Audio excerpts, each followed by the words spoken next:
मातृभूमि cup football प्रतियोगिता में लोकनाथपुर यंगस्टर ने आनुष्ठानिक तौर पे बेहतरीन खेल का प्रदर्शन करते हुए जमालपुर एफसी को 3 के मुकाबले 2 गोल से हराकर विजय हासिल की है। निर्धारित समय में कोई भी गोल न होने पर आखिरकार टाईब्रेकर का सिद्धांत लिया गया, जिसमें जमालपुर एफसी केवल 2 गोल दाग पाए, जबकि लोकनाथपुर यंगस्टर क्लब ने 3 गोल दाग कर बढ़त हासिल की और विजय हासिल किया। बाद में इस प्रतियोगिता के बारे में कई पहलुओं पर आलोकपात किया गया और तो इस दिन के बेहतरीन खिलाड़ी के रूप में लोकनाथपुर यंगस्टर दल के गोलरक्षक शिबू को चयन किया गया। उन्हें मैन ऑफ द मैच पुरस्कार से सम्मानित किया गया।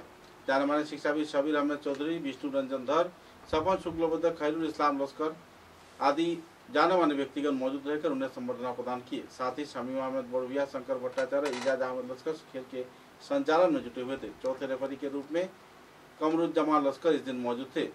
इस दिन कई और पहलुओं को लेकर आयोजक संस्था के सभापति सीतांशु दास ने विस्तारित तथ्य पत्रकारों के समक्ष उजागर की और 2 सितंबर को पत्रकारों के संबर्धना के साथ साथ कई और जानकारी भी उपलब्ध करवाए।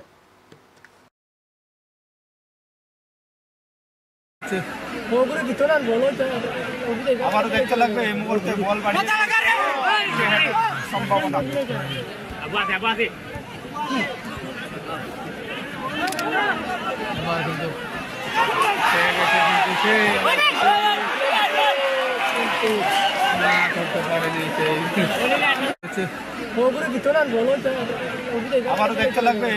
বল বাড়িয়ে সম্ভাবনা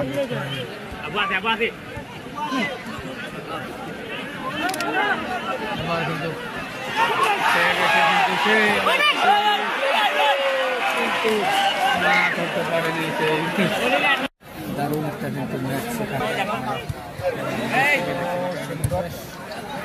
kita kondoins ano pa নাই কবে থেকে তো নাই কোনো বাকি যাব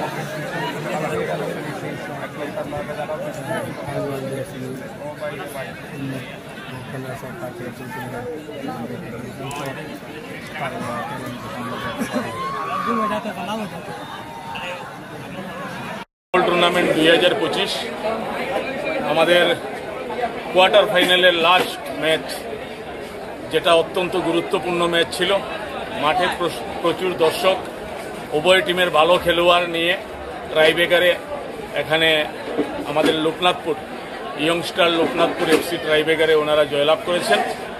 আজকে জামালপুর এফসি ভালো খেলেছে, ভালো দল নিয়ে ওনারা মাঠে এসেছেন, কিন্তু ভাগ্যের পরিহাস আজকে জামালপুরকে এখানে টাইব্রেকারে হারতে হয়েছে। জামালপুর 2022-এর চ্যাম্পিয়ন, 2023 এবং 24-এর রানার্স আপ। এখানে মাঠে যারা ফুটবল প্রেমী দর্শক সবের একটা আশা ছিল যে হয়তো জামালপুর জয়ী হবে। যাই হোক, এখানে ইয়ংস্টার লোকনাথপুর জয়ী হয়েছে। আমার শুভেচ্ছা উভয় দলকে। আর আগামীকাল মাঠে কোনো খেলা থাকবে না, সেটা আমি আপনাদের মাধ্যমে সমগ্র দর্শককে বলছি। আগামীকাল আমাদের মাঠে কোনো খেলা নেই। 2 সেপ্টেম্বর আমাদের প্রথম সেমিফাইনাল অনুষ্ঠিত হবে। 2 সেপ্টেম্বর আমাদের এখানে সেমিফাইনাল খেলার আগ মুহূর্তে একটা অনুষ্ঠান আছে, সেটা আমরা 2 ঘটিকায় করব। এখানে আমাদের দোলাই প্রেস ক্লাব থেকে একটা তালিকা আমাদের কাছে দেওয়া হয়েছে, যারা এই খেলা মাতৃভূমি কাপকে অতি সুন্দরভাবে যারা সম্প্রচার করছে। তার সঙ্গে বিভিন্ন নিউজ চ্যানেল আছে, ইলেকট্রনিক্স মিডিয়া, প্রিন্ট মিডিয়া, তারাও আছে। তো তাদেরকে আমরা 2টার সময় 2 তারিখ আমাদের 2 সেপ্টেম্বর মঙ্গলবার 2টার সময় আমরা তাদের হাতে আমরা স্মারক তুলে দেব মাতৃভূমির। সেটা গ্রহণ করার জন্য আমি বিশেষ করে ধলাই সাংবাদিক সংস্থার যিনি সভাপতি আছেন, যিনি সম্পাদক আছেন, তাদেরকে অনুরোধ করছি সবাইকে আপনারা এখানে উপস্থিত করাবেন। আর আমি আপনাদের গ্রুপে আমার স্পোর্টস সেক্রেটারি উনি চিঠি দেবেন। আর খেলা হবে বিকাল 3 ঘটিকায় আমরা খেলা শুরু করব। ব্রাইস্টার ক্লাব খেলবে প্রথম সেমিফাইনাল ইন্ডিয়ান এফসির সঙ্গে। ইন্ডিয়ান এফসি এবং ব্রাইস্টার ক্লাবের মধ্যে খেলা অনুষ্ঠিত হবে আমাদের প্রথম সেমিফাইনাল। তো আমি উভয় দলের টিম ম্যানেজারকে অনুরোধ রাখছি আপনারা 2:30-এর মধ্যে মাঠে এসে রিপোর্টিং করবেন, কারণ আমরা 3:30-এ সেমিফাইনাল খেলা, তো সেমিফাইনাল খেলাটা আমরা 3:30-এ আমরা কিক অফ করব।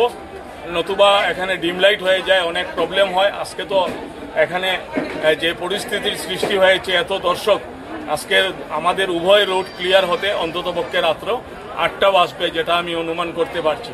তো আমি অনুরোধ রাখবো উভয় দলকে এখানে নিয়ে আসার জন্য। আর আমাদের নেক্সট যেটা সেমিফাইনাল অনুষ্ঠিত হবে সেটা হবে 4 সেপ্টেম্বর, আর 7 সেপ্টেম্বর আমাদের ফাইনাল। তো বাকিগুলো আমি কার সঙ্গে কার খেলা হবে সেটা আমি পরে বলবো। আমি শুধু আজকে 2 তারিখের খেলাটা বলছি। আর 4 তারিখ আমরা বিকাল 2 ঘটিকার সময় যারা স্পন্সর, যারা আর্থিকভাবে মাতৃভূমিকে এই খেলা পরিচালনার জন্য সহায়তা করেছে, তাদেরকে 2টার সময় স্মারক তুলে দেওয়া হবে তাদের হাতে।